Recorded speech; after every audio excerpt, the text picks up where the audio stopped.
నమస్కారం. ఇవాళ మనం చేయబోయే ఈ లోతైన విశ్లేషణ చాలా ఆసక్తికరమైన విషయం గురించి.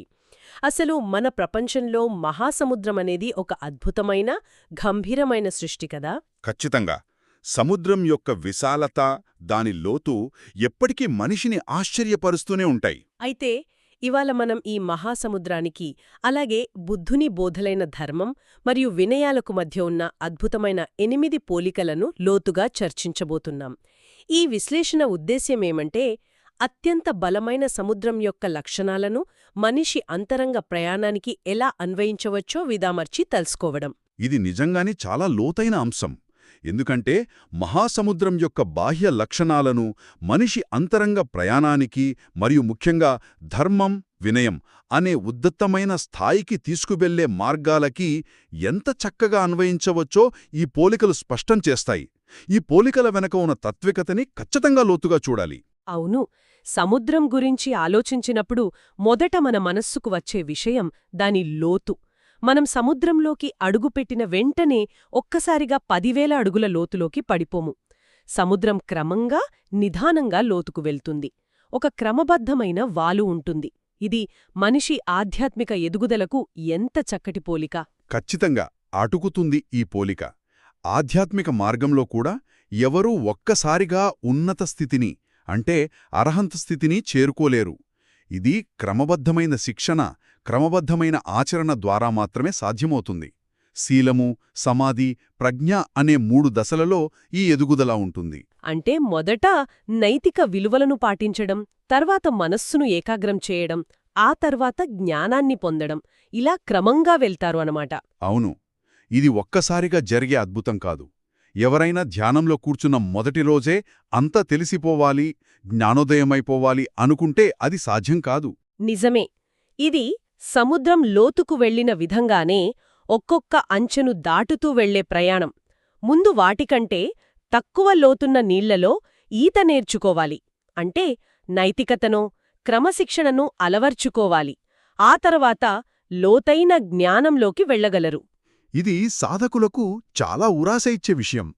అలాగే సముద్రం యొక్క మరొక లక్షణం దాని స్థిరమైన సరిహద్దులు. ఎంత పెద్ద అలలు వచ్చినా, ఎంత తుఫాను ఎదురైనా సముద్రం తన తీరాన్ని, తన హద్దులను దాటదు. భూభాగాన్ని ముంచేయడు. దానికంటూ ఒక ఖచ్చితమైన హద్దు ఉంటుంది. మరి ఈ విషయం క్రమశిక్షణకు అత్యంత సమీపంగా ఉంటుంది కదా. ఈ హద్దులు భిక్షువుల క్రమశిక్షణకు, అంటే వినయానికి సరైన నిదర్శనం. ధర్మమార్గంలో ఉన్న భిక్షువులు ఎంతటి పరిస్థితిలో అయినా సరే, ప్రాణసంకటం ఎదురైనా సరే, తమ నియమాలను అతిక్రమించరు. నురెల్ల సత్యం. ముఖ్యంగా సంఘం నుండి బహిష్కరించడానికి కారణమయ్యే 4 ప్రధాన నియమాలు ఉన్నాయి. వాటిని వారు ఎప్పటికీ ఉల్లంఘించరు. ఈ నియమాలు కేవలం శిక్షలు కావు, అవి సంఘం యొక్క అస్తిత్వాన్ని, స్వచ్ఛతను కాపాడే గొప్ప సరిహద్దులు. సముద్రానికి తీరం ఎలా రక్షణ ఇస్తుందో, భిక్షువులకు ఈ వినయం కూడా అలాంటి రక్షణ ఇస్తుందన్నమాట. ప్రాణం కంటే తమ నియమ నిబంధనలే ముఖ్యమని వారు భావిస్తారు. అవును, ఇక్కడ ఎవరికీ ఎలాంటి మినహింపులు ఉండవు. ఒక హద్దు దాటితే ఇంక వారు ఆధ్యాత్మిక మార్గంలో ముందుకు వెళ్లలేరు అనేది బోధనల సారం. ఈ క్రమశిక్షణ లేకుండా ధర్మం పటిష్టంగా నిలబడలేదు. ఆ స్వచ్ఛత గురించి మాట్లాడుతుంటే నాకు మరొక గొప్ప విషయం గుర్తొస్తోంది. సముద్రం తన హద్దులు దాటడు. అలాగే తన లోపలికి వచ్చిన మృతదేహాలను, అంటే శవాలను తన లోపల ఉంచుకోదు. తన ఉత్తుంగ తరంబాలతో వాటిని ఒద్దుతా విసిరేస్తుంది. సముద్రం తనని తాను స్వచ్ఛంగా ఉంచుకునే ప్రక్రియ ఇది. ఇది చాలా బలమైన రూపకం. ఈ అంశాన్ని ధర్మం మరియు వినయానికి అన్వయిస్తే సంఘం యొక్క స్వచ్ఛత ఎంతటిదో మనకర్థమవుతుంది. ధర్మమనేసారి అది ఒక స్వచ్ఛమైన జలరాశిలాంటిది. ఎవరైనా భిక్షువు నియమాలను ఉల్లంఘించి అవినీతిపరుడిగా మారితే వారు ఇంకా ఆ ఆధ్యాత్మిక మార్గానికి పనికిరారు. అంటే సంఘం వారి నుండి విలగపోతుంది అన్నమాట. వారు ఎంతకాలం నుండి సంఘంలో ఉన్నా సరే, నియమాలను ఉల్లంఘించిన వెంటనే వారిని తొలగిస్తారు. ఖచ్చితంగా. ఆ ధర్మమార్గంలో నియమాలను అతిక్రమించిన వ్యక్తి ఆధ్యాత్మికంగా మరణించిన వారితో సమానం. సముద్రం శవాన్ని ఎలా బయటికి విసిరేస్తుందో, అదేవిధంగా సంఘం కూడా తన స్వచ్ఛతను కాపాడుకోవడానికి నియమాలు అతిక్రమించిన వ్యక్తిని తమ నుండి వేరుచేస్తుంది. ఇక్కడ ఎవరికి ఎలాంటి పక్షపాతముంటదు. సంఘం స్వచ్ఛతగా ఉండాలి అనేది ఖచ్చితమైన నియమం. ఈ కఠినత్వం వల్లనే ఇన్ని శతాబ్దాలుగా స్వచ్ఛత నిలబడి ఉంది. కాని అదే సమయంలో సముద్రం తన లోపల కలిసే నదులను ఎంత ప్రశాంతంగా ఆహ్వానిస్తుందో మనం గమనించాలి. ఇక్కడే ఆసక్తికరమైన మరొక పోలిక ఉంది. ఒకవైపు అవినీతిని విసిరేసిన సముద్రం సరియైన ప్రవాహంతో వచ్చే నదులను మాత్రం తన గుండెల కట్టుకుంటుంది. ఈ విషయంలో సముద్రం ప్రపంచానికి గొప్ప సమానత్వాన్ని బోధిస్తోంది. నిజమే. నాకు ఈ పోలిక చాలా అద్భుతంగా అనిపిస్తుంది. మన భూమిమీద ఎన్నో మహాకనదులున్నాయి. గంగా, యమున, అచిరావతి, సరయూ, మహిలాంటి ఎన్నో గొప్ప నదులు ప్రశాంతంగా ప్రవహిస్తూ వెళ్లి మహాసముద్రంలో కలుస్తాయి. కాని ఒక్కసారి సముద్రంలో కలిసిన వెంటనే ఏమవుతుంది? అవన్నీ తమ పెటపేర్లను, తమ ఉనికిని పూర్తిగా కోల్పోతాయి. ఆ తర్వాత అవన్నీ సముద్రం జలంగానే పిలువబడతాయి తప్ప ఇది గంగాజలం, ఇది యమునా జలమని ఎవరూ వేరుచేసి చూడరు. ఈ బోధన అసలు ఎంతో గొప్ప సామాజిక సందేశాన్నిస్తుందంటే దాని విలువ అనిర్వచనీయం. సమాజంలో మనుషులకు కులాలు, సామాజిక అంతస్తులు, గోరలు లాంటివి ఎన్నో ఉంటాయి. కాని ఎవరైనా సరే తమ పూర్వ గుర్తింపులను, సామాజిక అంతస్తులను వదిలిపెట్టి భిక్షువులుగా మారితే వారికి గతంతో సంబంధం ఉండదు. వారు పూర్తిగా ఒక కొత్త ఆధ్యాత్మిక ప్రపంచంలోకి అడుగుపెడతారు. ఈ విషయం సమాజంలో ఉన్న ఉచ్చ, నీచ భేదాలను పూర్తిగా భన్నం చేసే విధానం. ప్రాచీన కాలంలో ఈ సామాజిక భేదాలు ఎంత కఠినంగా ఉండేవో మనకు తెలుసు. అవును. కాని ఒక్కసారి సంఘంలోకి వచ్చాక వారంతా బుద్ధుని బోధులను అనుకరించే భిక్షువులు మాత్రమే. వారు ధరించే వస్త్రాలు, వారు ఆహారాన్ని స్వీకరించే విధానం అంతా ఒకటే. ఒక గొప్ప రాజవంశం నుండి వచ్చిన వ్యక్తి, ఒక అతి సామాన్యమైన కుటుంబం నుండి వచ్చిన వ్యక్తి, ఇద్దరికీ ఇక్కడ ఒకే గుర్తింపు. నదులు తమ గుర్తింపు కోల్పోయి సముద్రంలా మారిన విధానంగానే భిక్షువులు తమ పూర్వాశ్రమపు గుర్తింపులను వదిలేసి ధర్మమార్గంలో అసలమైన సమానత్వాన్ని పొందుతారు. ఇక్కడ గొప్ప, పెద్ద అనే భేదాలు లేవు. అందరూ ఒకే మార్గంలో ప్రయాణిస్తున్నారు. ఇది అత్యుత్తమ సమానత్వానికి నిదర్శనం. ఇది చాలా లోతైన ఆలోచనను కలిగిస్తుంది. ఇక ఇంకో ఆసక్తికరమైన ప్రకృతి సత్యాన్ని చూద్దాం. సముద్రంలోకి ఎన్ని నదులు వచ్చి కలిసినా, ఎంత వర్షం కురిసినా సముద్రం యొక్క పరిమాణం పెరగదు, అలా అని తరగదు. ఎంత నీరు వచ్చినా అది స్థిరంగానే ఉంటుంది కాని పొంగిపోయి ఊరిమీద పడిపోదు. ఇది అనంతమైన, అపరిమైన మరియు స్థిరమైన స్థితి. ధర్మంలో దీనిని నిర్వాణం అనే ఉన్నత స్థితితో ఎంతో చక్కగా పోల్చారు. ఈ స్థిరత్వం అనేది మనుషుల్లో ఉండే చంచల స్వభావానికి పూర్తి వ్యతిరేకం. నిర్వాణమనేది ఒక భౌతిక స్థలం కాదు, అది ఒక ఉన్నత ఆధ్యాత్మిక స్థితి కదా. ధర్మం మార్గంలో ఎంతమంది భిక్షువులు నిర్వాణ స్థితిని చేరుకున్నా నిర్వాయం యొక్క విశాలత అనేది ఎప్పుడూ ఒకేలా ఉంటుంది. అది ఎన్నటికీ తరగదు, అలా అని పెరగదు. ఖచ్చితంగా ఎంతమంది ఆ స్థితికి చేరుకున్నా ఆ స్థితి యొక్క పూర్ణత్వంలో ఎలాంటి మార్పు ఉండదు. ఇదొక భౌతిక గది కాదు, 10 మంది కూర్చోడానికి తర్వాత నిందింపోవడానికి. ఇదొక శాశ్వత స్థితి. ఇప్పుడు ఒక చిన్న గదిని తీసుకుంటే అందులో 10 మంది కూర్చోవచ్చు, 30 మంది వస్తే చోటు సరిపోదు. కాని నిర్వాణమలాంటిది కాదు.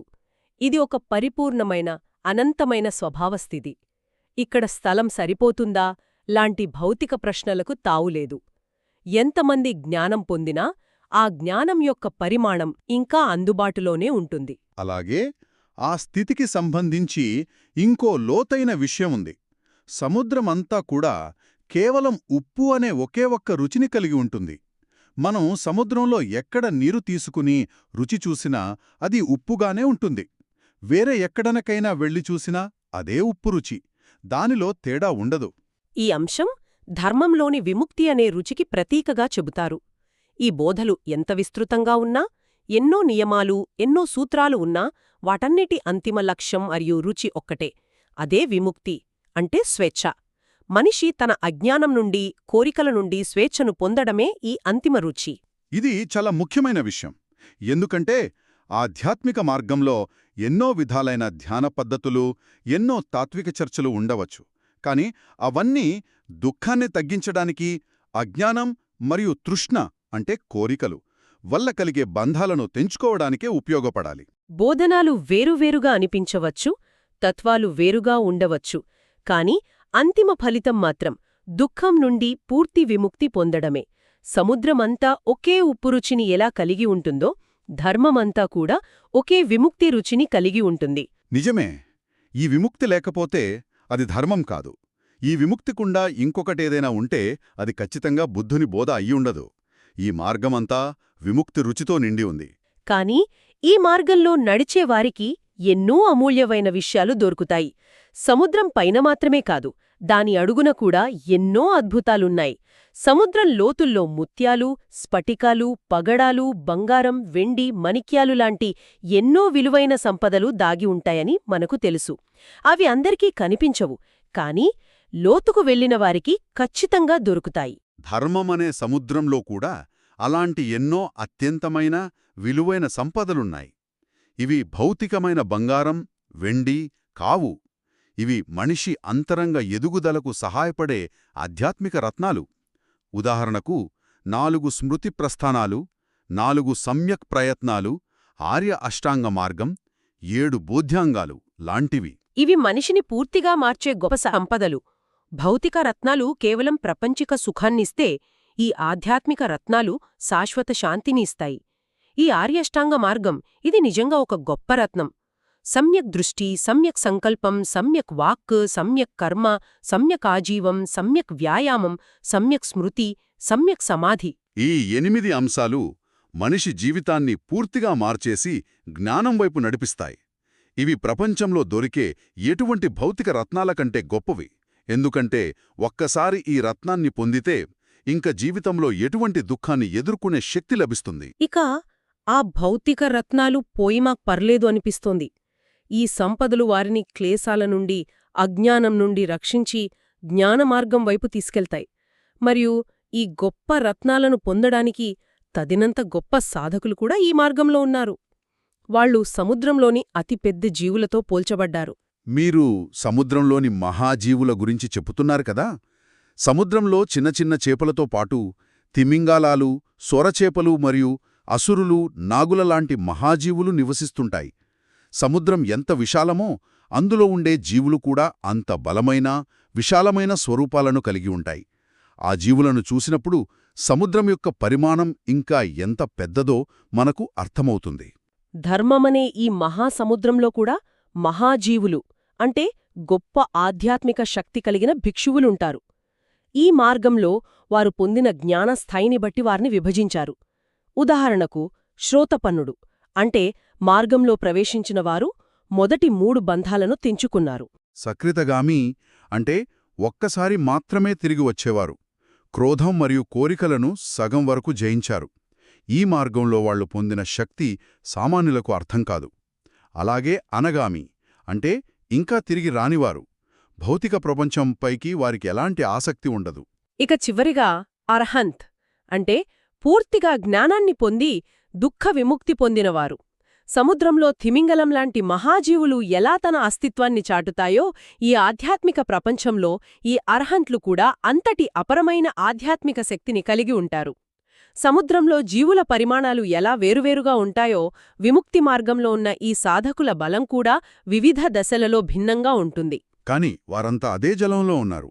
వారంతా ఈ ధర్మ సముద్రంలోనే తేలియాడుతూ తమ అంతిమ గమ్యమైన నిర్వాణానికి చేరుకున్నట్టు ప్రయాణిస్తుంటారు. ఈ సాధకుల స్థాయిలు, వారి పట్టు, వారి జ్ఞానం అంతా ఈ ధర్మమనే మహాసముద్రం వల్లే సాధ్యమవుతుంది. వారు ప్రపంచానికి ఒక గొప్ప దీపంలాగా మార్గనిర్దేశం చేస్తుంటారు. ఇది నిజంగా ఒకటి వెంట ఒకటి అద్భుతమైన విషయాలు. ఇప్పటివరకు మనం చర్చించిన ఈ పోలికలను ఒక్కసారి గమనిస్తే ప్రకృతిలోని మహాసముద్రం మనిషి అంతర్గత ప్రయాణానికి ఎంత చక్కటి ప్రతిబింబంగా ఉందో అర్థమవుతుంది. క్రమంగా లోతుకు వెళ్లే సముద్రం ధర్మం యొక్క క్రమశిక్షణని చూపిస్తుంది. సముద్రపు హద్దులు భిక్షువుల నియమాలను చూపిస్తాయి. అలాగే మృతదేహాలను విసిరేసే స్వచ్ఛత సంఘం యొక్క స్వచ్ఛతని ప్రతిబింబిస్తుంది. నదులు గుర్తింపు కోల్పోయి సమానత్వం పొందడం అత్యంత గొప్ప సామాజిక మార్పుని చూపిస్తుంది. సముద్రం పరిమాణం మారనట్లు స్థిరంగా ఉండే నిర్వాణం, సముద్రమంతా ఒకే ఉప్పురుచి ఉన్నట్లు ధర్మమంతా నిందిన విముక్తి రుచి మనకు అంతిమ గమ్యాన్ని గుర్తుచేస్తాయి. దూతులో దాటి ఉన్న రత్నాలు మరియు సముద్రంలోని మహాజీవులాంటి గొప్ప సాధకులు మనల్ని ఆధ్యాత్మికంగా ఉత్తేజపరుస్తారు. ఈ 8 అంశాలు మనిషి జీవితాన్ని లోతుగా ప్రభావితం చేస్తాయి. ఈ లోతైన విశ్లేషణ ద్వారా మనం సముద్రాన్ని చూసే దృక్పథం మాత్రమే కాదు, మనల్ని మనం చూసుకునే దృక్పథం కూడా మారుతుంది అని నేను నమ్ముతున్నాను. మనం సముద్రం దగ్గరకు వెళ్ళిన ప్రతిసారీ ఈ బోధలు గుర్తుకు రావడం ఖచ్చితంగా జరుగుతుంది. ప్రకృతి మరియు అంతరంగ ప్రయాణం మధ్య ఇంత చక్కటి అనుసంధానం ఉండటం చాలా అరుదు.